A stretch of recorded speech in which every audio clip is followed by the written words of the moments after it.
Hola oyentes de Radio Sefarad. Hoy tenemos el gusto de tener en la línea telefónica a la historiadora y profesora de investigación del CSIC, doña Mercedes García Arenal Rodríguez. ¿Qué tal? Hola, buenas tardes, muy bien, gracias. Pues la llamamos porque nos ha llamado la atención, hemos descubierto una efemérides muy particular estos días, que se cumplían 400 años de la muerte de un personaje llamado Samuel Palache. Y este personaje tiene que ver con el judaísmo, pero tiene que ver también con el Islam y tiene que ver con el cristianismo, porque él estaba en la encrucijada de estos conflictos en el finales del siglo XVI, principio del XVII, ¿no? Exactamente. Uh-huh. ¿Quién era Samuel Palache? Estaba, de hecho, la versión española del libro, que existe también en inglés y en holandés y en italiano, la versión española se llamaba Un hombre en tres mundos, porque Samuel Palache, que era un judío marroquí, de origen sefardí, es decir, de su origen sería peninsular, no está claro de qué fecha, pero desde luego sabía español como lengua materna. Tuvo que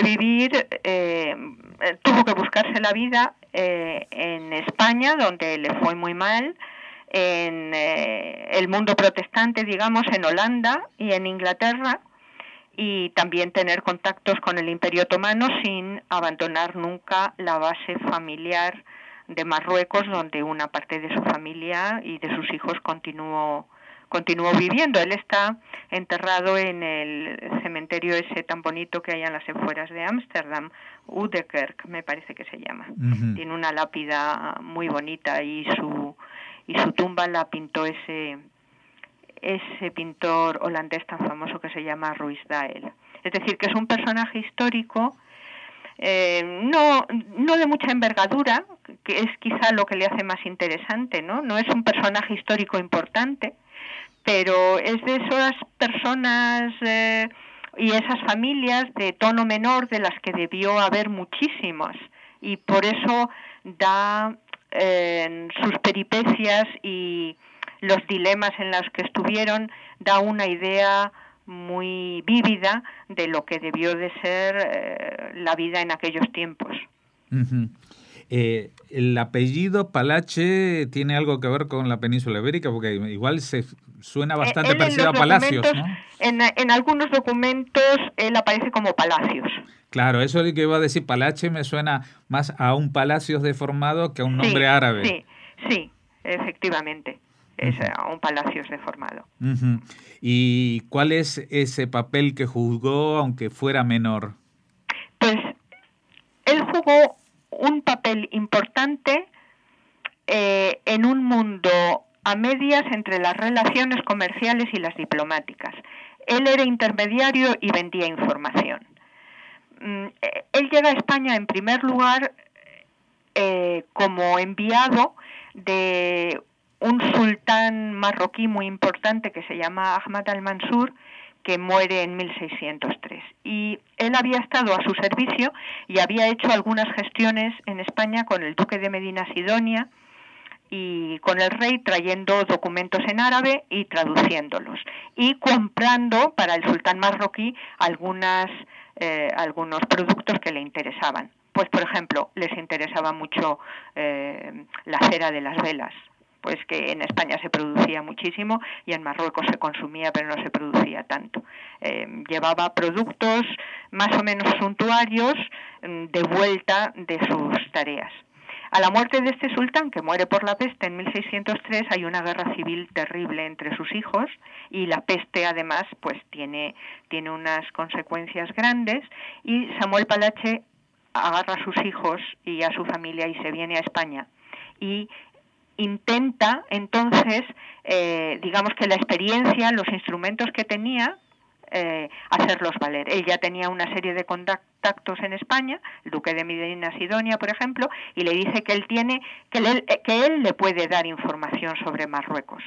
Esto era importante entonces porque Marruecos era el único país islámico del Mediterráneo que no estaba bajo dominio otomano, y en aquellos tiempos tenía una una postura geoestratégica muy importante y era una pieza importante frente al Imperio Otomano y frente a Isabel de Inglaterra, que era su aliada, y por lo tanto los españoles tenían muchísimo interés en saber qué hacía Marruecos, con quién se aliaba, con quién se iba a ir. Y Palache dice que puede dar información. Lo que pasa es que la Inquisición interviene. Ellos intentan, al menos formalmente, convertirse al cristianismo. La Inquisición desconfía muchísimo de ellos, no está muy claro en la documentación qué pasa, y ellos se van al sur de Francia y de ahí a Ámsterdam, que era donde se estaba entonces construyendo la primera comunidad sefardí, que luego fue tan importante allí. Ya llevaba unos años en que había una libertad de cultos en las Provincias Unidas.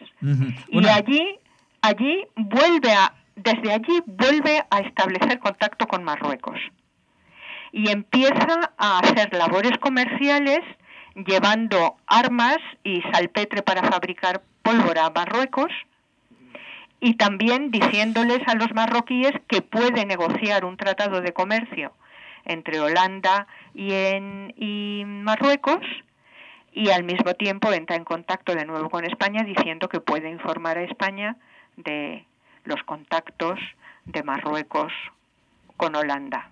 Uh-huh. Es decir, que empieza a jugar a todas las bandas posibles con la información y los contactos que tiene. Uh-huh. Una pregunta. Y al mismo tiempo es una persona relativamente importante en su comunidad, etcétera, etcétera. Y tiene unos hijos muy, muy emprendedores y muy importantes, uno de los cuales va a la Universidad de Leiden y otro de los cuales se queda en Marruecos y desempeña un papel importante en la corte del sultán. Uh-huh. En aquella época también había otro conflicto en el Mediterráneo, que eran los piratas, ¿no? Que tenían... Claro, hay unos conflictos. El conflicto de los piratas en el Mediterráneo es muy grande, pero el conflicto en el que Palache se ve envuelto es de piratas, pero de piratas en el Atlántico, porque los privateers, es decir, los corsarios, los que tenían patente de corso de la reina de Inglaterra, estaban todo el rato atacando la ruta de Indias de los barcos españoles que venían desde América a España y que los ingleses saqueaban. ¿Y en ese sentido él actuaba también? No, él realmente no actúa como tal, pero en una de las veces que va a Marruecos con armas y con una tripulación, en un barco con una tripulación, digamos, sospechosa, a saber quién iba allí reclutado, tiene una avería el barco y la tempestad le lleva a Plymouth en Inglaterra, y el conde de Gondomar, que era entonces el embajador en Inglaterra, dice hay que parar a ese hombre porque ese hombre es un pirata y un espía y trabaja contra España. Uh-huh. Y entonces lo detienen y lo meten en la cárcel, pero Holanda lo defiende. Ajá. Lo que es más interesante de todo ello es que una vez le sueltan, arruinado, el pobre realmente arruinado, bueno, el pobre o no tan pobre, porque no quiero pasar ningún juicio moral sobre él, es decir, eran unos tiempos muy duros. Él estaba moviéndose entre un mundo islámico, un católico y un protestante, ninguno de los cuales tenía especial aprecio por las minorías, por los judíos, y por otra parte los tres están haciendo uso de sus servicios, cada cual a su manera, ¿no? Uh-huh. Pues el conde de Gondomar, en prueba de esto que le cuento, dice, escribe a la corte y dice hay que contratar a Palache porque es una persona utilísima, le tenemos que tener reclutado por nosotros, ¿no? O sea, lo que él sabe nos interesa muchísimo.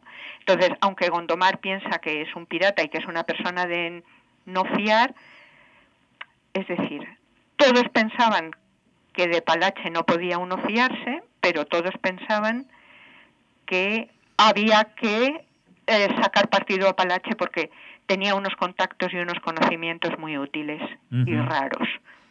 Bueno, la verdad que es una historia fascinante. Es una historia fascinante. Usted dice que es un personaje secundario, pero es casi una especie de James Bond o John le Carré. Bueno, menor, sí. Porque se ve que el hombre pues pasa la vida teniendo dificultades económicas, pidiendo dinero prestado, teniendo, por ejemplo, barcos detenidos en el puerto con unas cosechas de trigo que se pudren, es decir, múltiples dificultades. Lo que tiene son unos hijos muy emprendedores y muy inteligentes también, y en el libro ese también lo que hablo es, una vez dado el paso y instalado en el norte de Europa, que uno pensaría, ¿no? Uno piensa con sus prejuicios de hoy que realmente es una mejora indiscutible,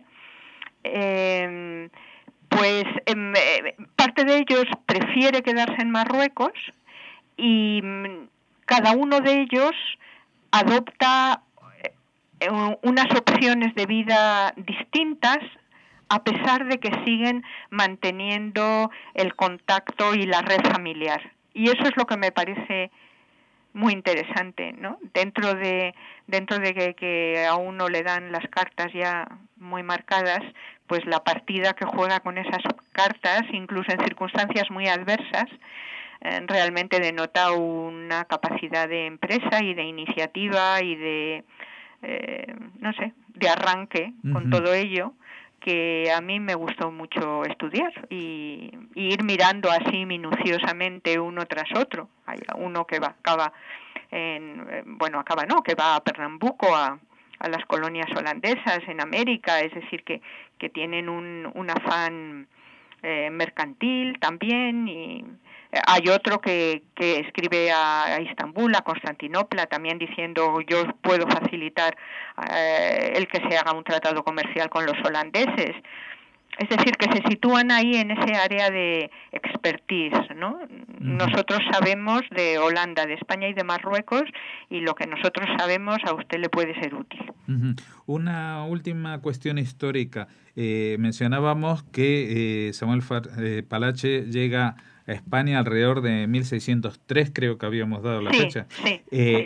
Pocos años después se produce en España la rebelión de los moriscos que acaba con su expulsión, ¿no? También. Los moriscos ya en 1603 ya no se rebelaban. Se habían rebelado en 1578 en la llamada Guerra de las Alpujarras. Y ahí no se les expulsa de Granada, pero se les expulsa al interior del país por tierras de la Corona de Castilla.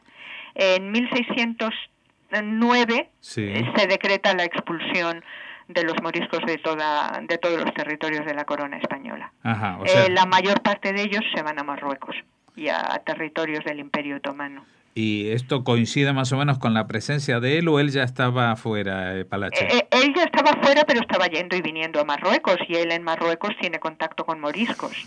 Claro. Hay incluso cosas divertidas, digamos, ¿no? Pues hay un memorial del embajador holandés que le trata más del sultán de Marruecos, estas cosas, pues no le recibe, le tiene detenido varios meses en el puerto sin dejarle desembarcar y tal y cual, y escribe a La Haya diciendo, bueno, estos palaches son insoportables, no se puede uno fiar de ellos. El otro día estaban aquí hablando en español con unos moriscos y haciendo risas de que los Países Bajos son Países Bajos no por llanos, sino por la bajeza de sus gentes. Es decir, que Samuel Palache intenta convencer a los ingleses y a los holandeses que apoyen a los moriscos en un desembarco desde Marruecos de vuelta a España. Esto es curioso, ¿no? Porque no siempre hay buen contacto entre las minorías en diáspora de la península ibérica. No siempre los moriscos y los judíos sefardíes se llevan bien, pero aquí en Marruecos parece haber habido pues unos contactos basados probablemente en la lengua, en en el haber sufrido unas circunstancias comunes con un tiempo muy cercano. Bueno, de todas maneras el personaje es fantástico y recomendamos el libro que haya escrito y que no hay excusa para no leerlo porque está traducido a muchos idiomas, ¿no? Al inglés, sí. al holandés y al italiano y al inglés, claro, y está en español, por supuesto. Por supuesto, la así que del siglo XXI. En siglo XXI, un hombre en tres mundos. Pues muchas gracias, doña Mercedes García Arenal Rodríguez, por acercarnos a esta maravillosa y singular figura de esa época, 400 años después de que haya fallecido. Muchas gracias. Gracias a ustedes. Adiós, buenas tardes.